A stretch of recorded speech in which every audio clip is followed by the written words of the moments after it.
Күндүн жыйынтыгы менен ынтымактагы кабарлар маалымат программасы студияда Акылбек Орозматов. Бүгүнкү чыгарылышта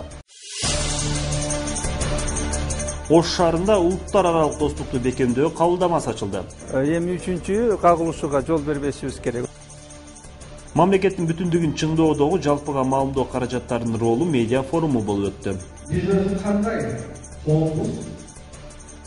Ынтымак телерадио компаниясы Twitter акциясын өткөрдү.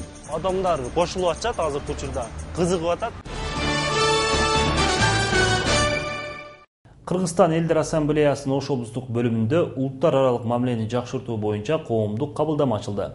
Өлкө боюнча 18 болуп ачылган кабылдама улуттар ортосундагы чыр чатактарды алдын алууга багытталган.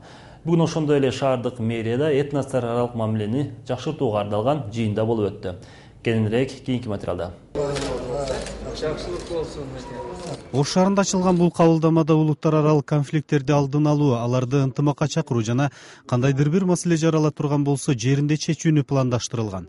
Буга чейин мындай кабылдамалар республиканын бардык аймактарында ачылып, мунусу 18-си болду. Акыркы 20 жылдын ичинде биз 2 жолу чоң кагылышууга, улуттар аралык кагылышууга туш келип атабыз. Ошондуктан биз кандай болсо дагы ошол эми үчүнчү кагылышууга жол бербешибиз керек. Ошондуктан эң негизги түрткү болгон маселе биз баягы орустар айткандай улам эле грабляга наступать эте бербей, ошонун алдын алуу иштерин жүргүзүү боюнча биз сөзсүз түрдө иш-чара көрүшүбүз керек. Ошондуктан агенттик уюшулду да. Улуттардын ынтымагын бекемдөө максатында ачылып жаткан кабылдамага Ош шаарындагы бардык улуттук маданий борборлордун жетекчилери катышты.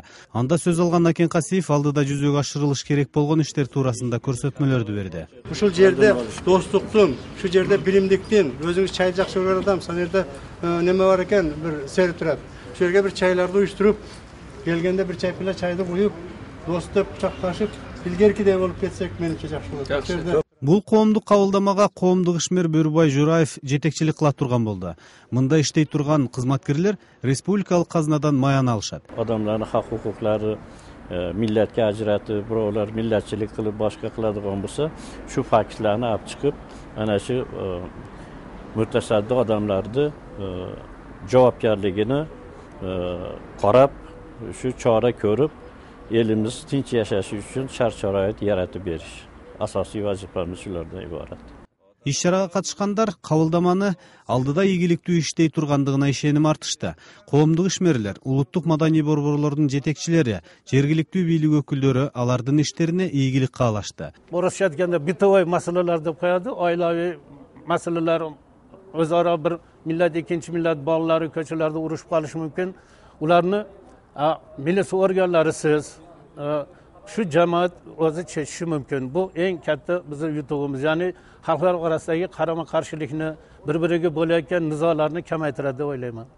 Түштөн кийин Ош шаардык мэриясында 2014-жылдын 1-кварталында аткарылган иш-чаралар, социалдык-экономикалык көрүнүштөр, улуттар аралык ынтымакты бекемдөө жана жазгы талаа иштеринин аткарылышы каралган жалпы жыйын болду. Анда улуттар аралык мамилени чыңдоо максатында аткарылган иштер боюнча маалыматтар дагы берилди. Мамлекеттүүлүктү бекемдөөнүн өзөгү болуп, мамлекеттик тилди бекемдөө деп айтсак жаңылышпайбыз. Мына ошондуктан бардык жетекчилерге мен айтып коеюн, ушул концепциянын ушул 2-пунктунда белгиленген мамлекеттик тилге дагы өзгөчө көңүл буруп, айрыкча мамлекеттик тил, эне тили болбогон улуттардын арасында мамлекеттик тил издөнүктүрүү боюнча толук кандуу иш-чараларды алып барышыңыздарды мен талап кыламын. Коомдук кабылдамага мындан ары Ош шаарынын ар бир жараны, көйгөйлөрү жана ар кандай маселелери менен кайрыла алышат. Мындан сырткары коомдук кеңеш да түзүлдү. Коомдук кабылдама шаардагы диаспора өкүлдөрү менен биргеликте тыгыз кызматташуу менен этностор аралык мамилени чыңдоо жана улуттар аралык достукту бекемдөө багытында иш алып бармакчы. Асанбек Каракозеев, Илхам Ибрагимов, Ынтымак. Коомдук ишмер саясаттануучу Ишенбай Абдыразаков 24-апрелге караган түнү 77 жаш курагында дүйнө салды. Маркум 1937 жылы Чолпон Ата шаарында туулган. Туңгуч президент Аскар Акаевдин мамлекеттик кеңешчиси болуп иштеген. 1971-75 жылдары СССРдин Япониядагы элчилигинде 2 жана 3 катчысы. 1975-78 жылдары Япониянын Саппоро шаарында СССРдин консулу болгон. Өмүр бою дипломатиялык кызматтарда, коомдук саясий уюмдарда эмгектенген. Соңку жылдары Кыргызстан-Япония коомунун президенти, Тышкы иштер министрлигинин байкоочу кеңешинин төрагасы болуп иштеп жүргөн. 2007-жылы Данакер ордени менен сыйланган. Мамлекеттин бүтүндүгүн чыңдоодогу жалпыга маалымдоо каражаттарынын ролу. Мындай аталыштагы медиа форум бүгүн Ош шаарында болуп өттү. Анын максаты өлкөдөгү ЖМКнын абалына, журналисттердин чеберчилигине байкоо салуу, ошондой эле аймактык журналисттердин көйгөйүн талкуулоо болуп саналат. Форумга өлкөнүн бардык регионунан журналисттер келип катышты. Теманын уландысы Зина Турдубекованын материалында. Иш-чара эркин баарлашуу тартибинде өтүп, мамлекеттин бүтүндүгүн чыңдоодо жалпыга маалымдоо каражаттарынын ролу туурасында сөз болду.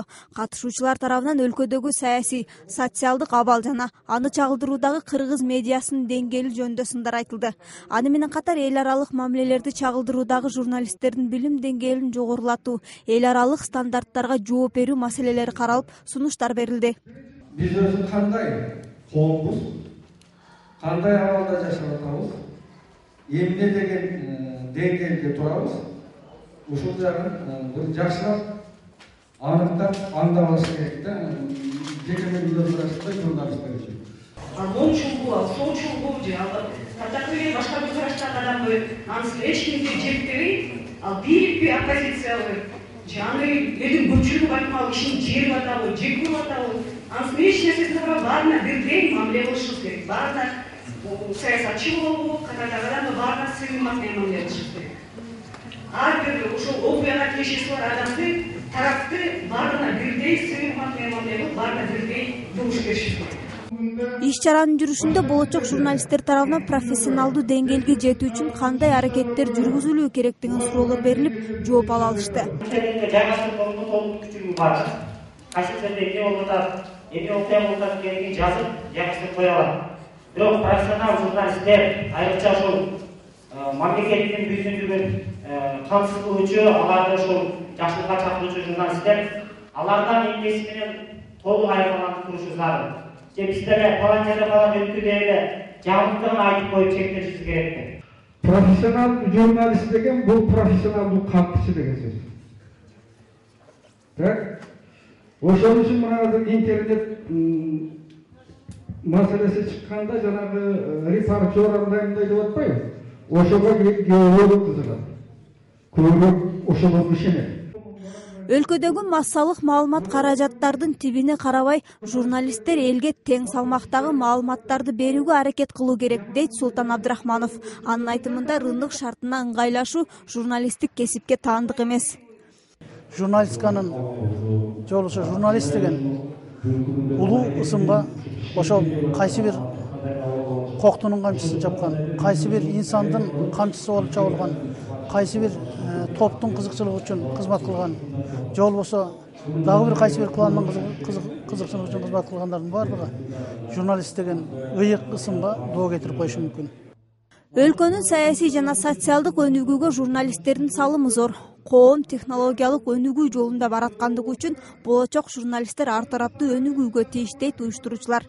Менин оюмча жаңы журналисттердин муунуна келечектеги Кыргызстан муктаж. Ал эми аларга менин кеңешим, эң негизги кеңеш бул менин оюмча журналист өзүн өзү тынбастан өнүктүрүп туруу муктаждыгы бар. Ар дайым эгер мыкты журналист болом десе, дүйнөдөгү алдыңкы журналист болом десе, алар өзүн өзү ар дайым тил жагынан болсун, мыйзамдык жагынан болсун, башка билим жагынан болсун, бүт бардык тараптан өздөрүн өнүктүрүп туруш керек. Бул биринчи, экинчиси журналисттердин жоопкерчилиги дагы абдан жогору болуш керек коом алдында.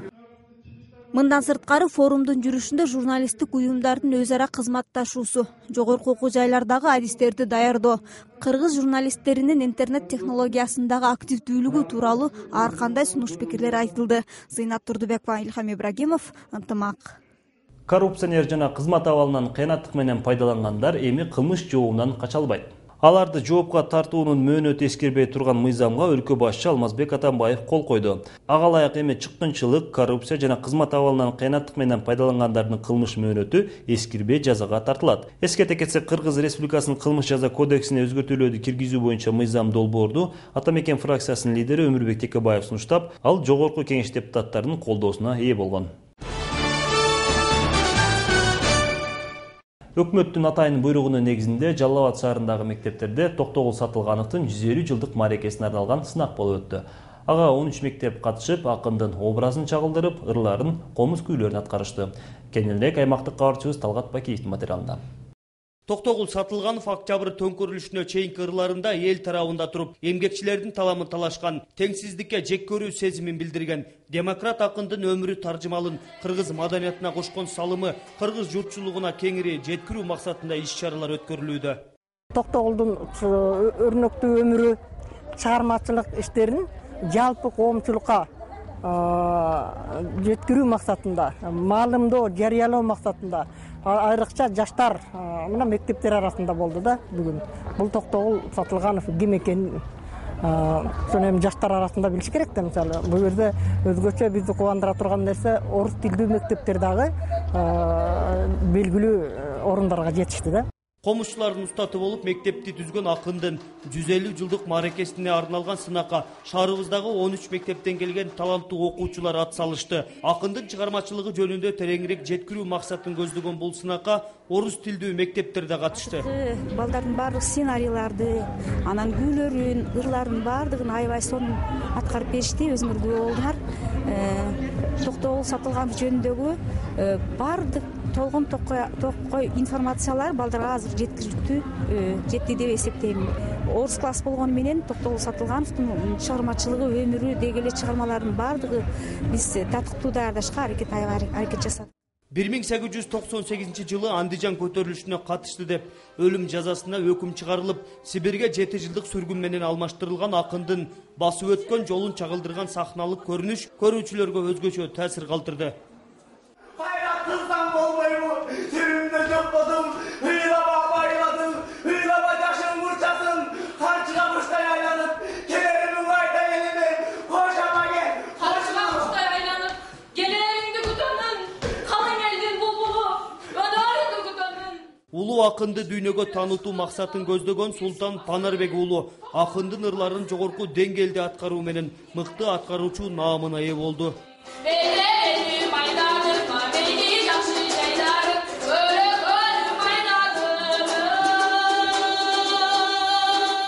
Эң башкы максат мен үчүн бул мектепти алдыга сүрөп, бул жагы деле бар, бирок эң башкы максатым кыргыз элге Токтогул акынды, ошондой эле анын ырларын таанытууга, аны кылымдар бою эске калтыруу менин максатым эң башкы.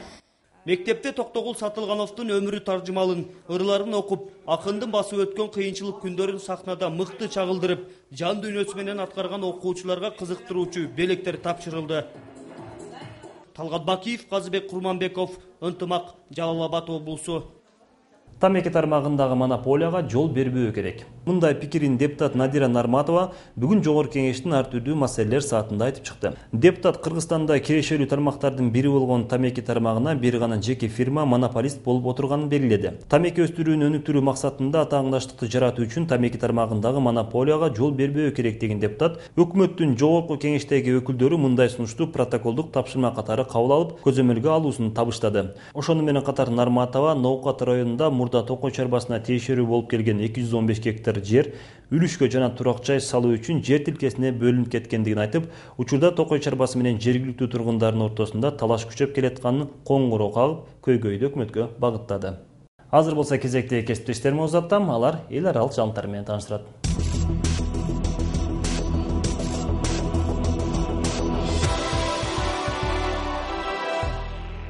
Саламатсыздарбы. Сербиянын бийликтери Рудница айылындагы Косово менен согушта каза болгон албандыктардын сөөктөрүн массалык көмүлгөн жеринен кайра казууну башташты. 1998-1999 жылдардагы согушта 1700дөн ашык адам дайынсыз жоголгон деп эсептелет.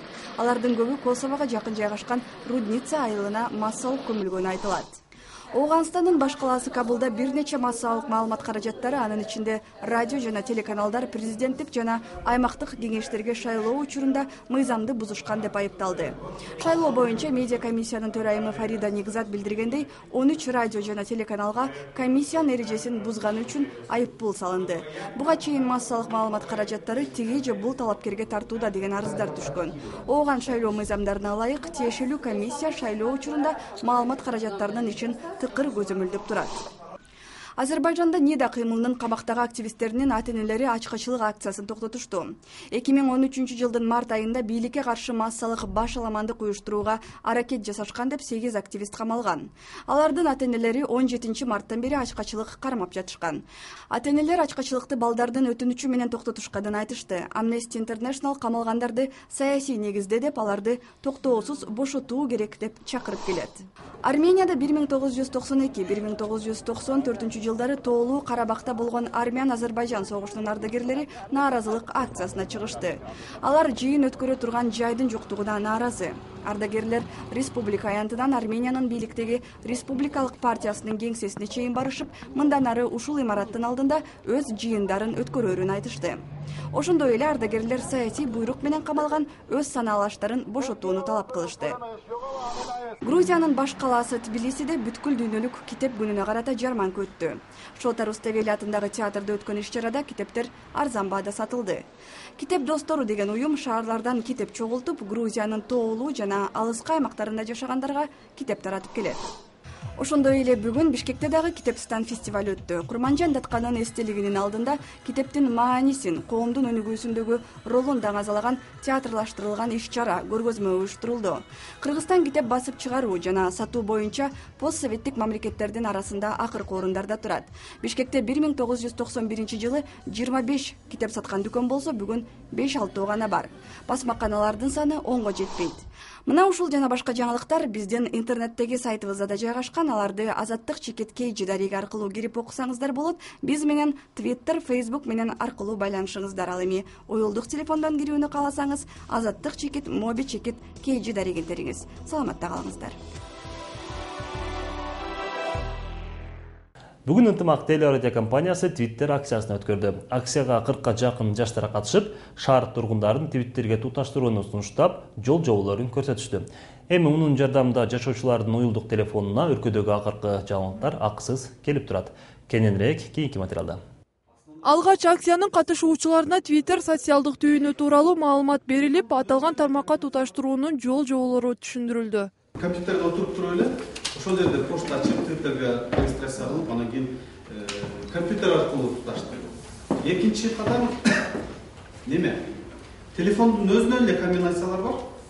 Ошол эле терип туруп туташтырып коесуз. Андан соң акциянын катышуучулары шаар аймагын түрөө кыдырып, тургундарга Twitter социалдык түйүнүнө туташтырууну сунуштап, улануу жолдорун көрсөтүп жатышты.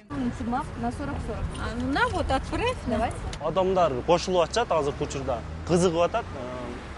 Мындай эми көпчүлүк азыр ошол жарыя кылып атабыз. Колубуздан келишинче жарыя кылып атабыз, анан көпчүлүгү кошулуп атат. Биз азыр жаштар ынтымагын неме кылып, көп мен өзүм 10 чакты адамды неме кылдым. Кудай калса канаттандырып неме кылам да.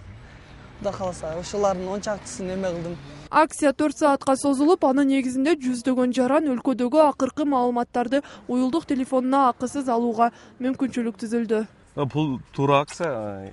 Себеби дегенде кээинки жерлерде радио тутпаса, бардык телефондорго келет. Жаңылыктар, бардык нерселер.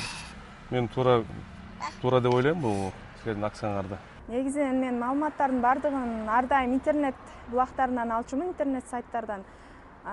Бүгүн биринчи жолу ушу Twitter социалдык тармагынан да маалыматтарды алса болор экен. Бүгүн биринчи жолу угуп билип жатам. Тургундарды маалымат менен камсыз кылууну көздөгөн акцияга 40га жакын жаштар катышты.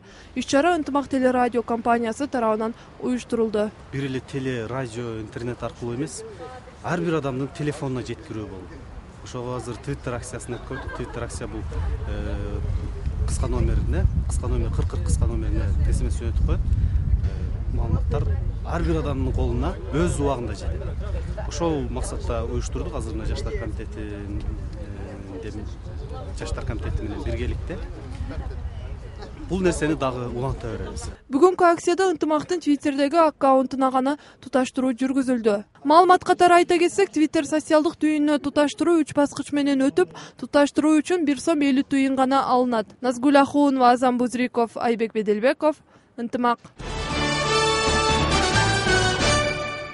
25 апрелден 30 апрелге чейин Ош шаарында спорттун 3 түрү Ордо таэквондо жана оор атлетика боюнча республикалык турнир өтөт. Ордо боюнча алтын томпой мелдеши эртең саат 11-де Ош технологиялык университетинде башталып, ага Өзбекстан, Казакстан, Тажикстан жана Кытай эл республикасынын аймагында жашап жаткан этникалык кыргыздардын спорт чеберлеринин келиши күтүлүүдө. 26 апрелде болсо таэквондо ITF боюнча турнирге 18 жаштан 35 жашка чейинки спортчулар катышат. Мелдеште өлкө таэквондочулар арасынан Кыргызстан улуттук курамасына тандап алуулар болот. Алар быйыл күздө дүйнө кубогунда биздин мамлекеттин намысын коргойт. Ал эми 27 апрелде оор атлетика боюнча Кыргызстандын ачык чемпионаты өтөт. Ага да коңшу өлкөлөр спортчулары келиши күтүлүүдө. Жыйынтыгында Мелдештин жеңүүчүлөрүнөн куралган команда Азия оюндары 2014 чемпионатына катышат. Бул 3 аталган турнирлерибиз Ош шаарында эгемен алгандан бери биринчи ирет Ош шаарында өткөзүлүп жатат.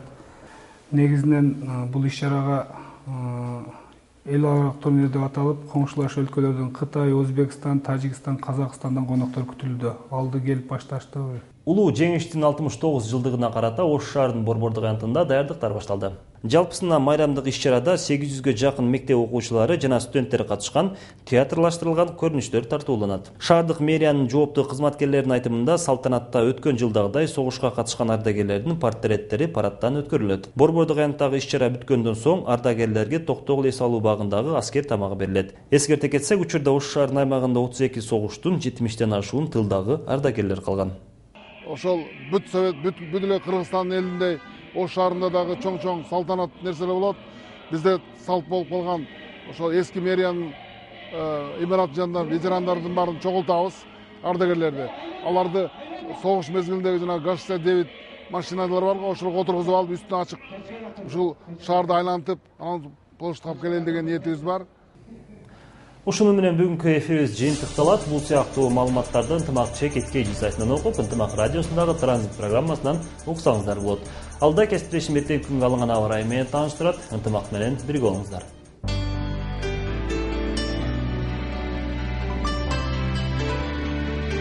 Саламатсыздарбы? Күндүн аба ырайы менен таанышып алыңыздар. Аба ырайынын өндүмөрчүсү колдон колго жарнамалык журналы.